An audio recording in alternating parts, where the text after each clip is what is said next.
மேலறை தியானம் மார்ச் மாதம் 7ஆம் தேதி 2026ஆம் ஆண்டு. எழுதியிருப்பவர் ஸ்டீவன் தாம்சன், அயோவா, USA. தலைப்பு: தினசரி வழமையான ஒழுங்கு. வாசிக்க வேண்டிய வேதப்பகுதி அப்போஸ்தலர் நடபடிகள் 18ஆம் அதிகாரம் 18ஆம் வசனம் தொடங்கி 23ஆம் வசனம் வரை.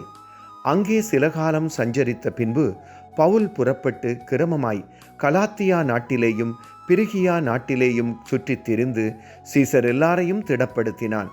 அப்போஸ்தலர் நடபடிகள் 18ஆம் அதிகாரம் 23ஆம் வசனம்.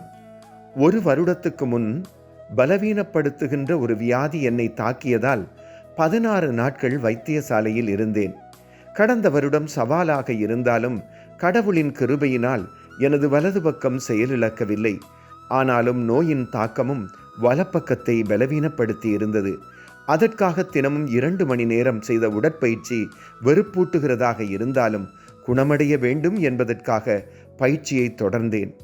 அந்த நாட்களில் அப்போஸ்தலர் 18ஆம் அதிகாரத்தை வாசித்த போது பவுலடிகளும் என்னைப் போலத்தான் உணர்ந்திருக்க வேண்டும் என்று நினைத்தேன். அவருடைய வாழ்க்கை பல ஆச்சரியமான சம்பவங்கள் நிறைந்ததாக இருந்தாலும் ஊழியத்திற்கு முக்கியமான ஒரு ஒழுங்குமுறையிலே தான் அது கட்டப்பட்டது. அந்த வேத பகுதியை வாசித்த பின்னர் எனது தேக பயிற்சியை ஆர்வத்துடன் செய்வதற்கு ஒரு தூண்டுதல் உருவானது. எனது குணமாக்கலும் நிதானமாக நடைபெறுவதை பார்த்ததும் கடவுள் சில சமயங்களில் அற்புதங்கள் வழியாக கிரியை செய்தாலும் அநேகமாக எமது தினசரி வழக்கமான வேலைகள் வழியாகவே குணமாக்கலை தருகிறார் என்பதை உணர்ந்தேன். அவற்றை நாம் தினமும் ஒழுங்காக செய்வதற்கு பலத்தையும் ஞானத்தையும் தருவதற்காக கடவுளுக்கு நன்றி சொல்கின்றேன். ஜெபம். தகப்பனாகிய கடவுளே, எமது தினசரி வேலைகள் சலிப்பூட்டுவதாக இருந்தாலும் உங்கள் சித்தம் செய்ய தைரியம் தர வேண்டும் என்று இயேசுவின் நாமத்தில் கேட்கிறோம். ஆமேன்.